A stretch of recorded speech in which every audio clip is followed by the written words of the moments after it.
Hey guys, welcome to my channel. So here is the Ethan Crumbley hearing from a couple days ago that I promised I'd upload. Pretty short, pretty quick, but here it is.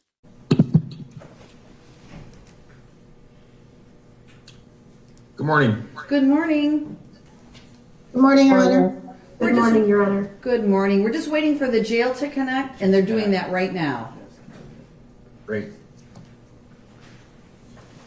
Judge, did the court receive the signed form? Yes, thank you. We just got it.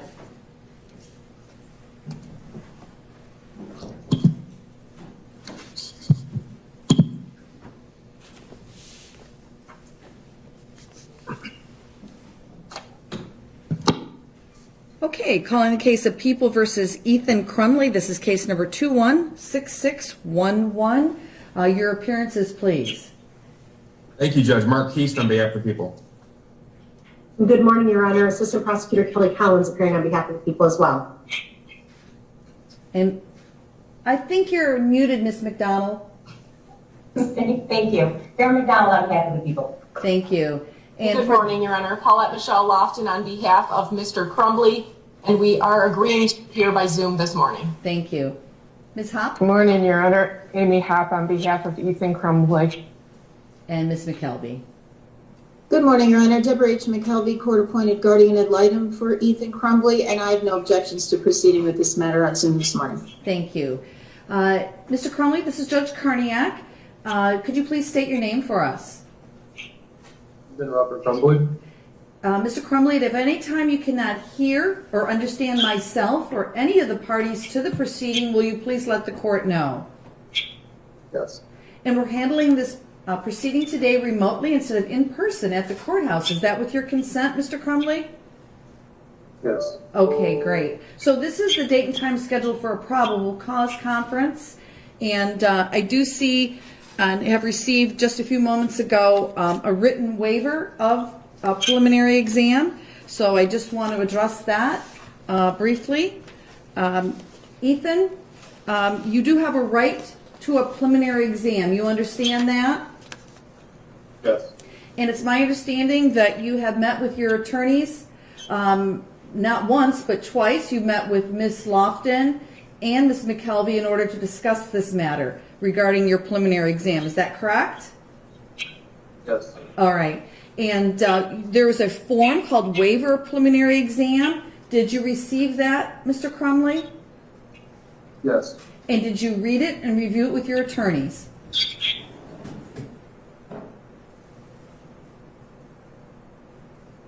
I'm sorry, I didn't hear that. Did you read that form and review it with your attorneys? Sorry, yes. And did you understand it? Yes. And do you have any questions of the court regarding any of those rights? No. And you signed that document, correct? Yes. So you've been advised by two attorneys, but I'm also going to, on the record, just to make sure that you have absolutely no questions, also review those rights with you. So at a preliminary exam, it'd be up to the people to show two things: probable cause to believe a crime was committed and probable cause to believe you were the person that committed that crime. If the people were unable to prove both of those, then the case would be dismissed. Do you understand? Yes. Knowing that, is it still your desire to waive your right to a preliminary exam? Yes. By waiving your right to a preliminary exam, you'll automatically be bound over to circuit court as charged, and you will not have a chance to come back to this court for any reason as it relates to these cases. Do you understand that? Yes. Knowing that, is it still your desire to waive your right to a preliminary exam? Yes. Has anybody threatened you or promised you anything to waive your right to a preliminary exam? No. Thank you. I do see there is a written waiver, but I just want to verify the people also waive their right to a preliminary exam. Is that correct? We do, Judge. Thank you. Okay, great. Your preliminary exam will be waived. You will be bound over to circuit court as charged.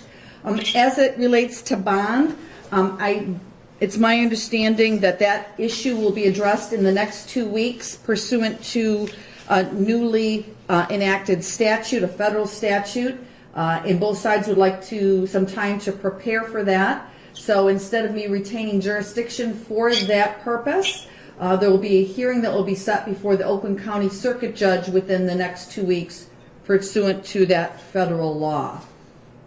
Anything else? Judge, no, Yes. thank you, Judge, for mentioning that. I did want to place on the record that we did have a status conference this week with the attorneys and Your Honor and discussed the appropriate venue for that motion regarding the continued detention of the defendant in the Oakland County Jail to be the Oakland County Circuit Court. I know Ms. Laughlin has communicated with the Circuit Court, and they are agreeable to setting the hearing for us in the next 2 weeks. Great. That is correct. Wonderful. Thank you for placing that on the record. Anything Your else? Honor, and additionally, I had an opportunity to discuss that exact issue with Mr. Crumbley as well, and he understands that there will be a separate hearing at Circuit Court to address that issue and that it will not be addressed with you today. Thank you, Ms. McKelvey, for putting that on the record. Anything else anybody wants to state on the record before I lose jurisdiction? Not from the people. Thank you, Judge. All right. Thank you Nothing all from for your defense, Your Honor. professionalism and your cooperation. The court truly appreciates it. Take care. Thank you, Your Honor. Thank you, Your Honor. Really, really, really, really, really, really need your love. I'm begging you to be kind. I'm begging you to be kind.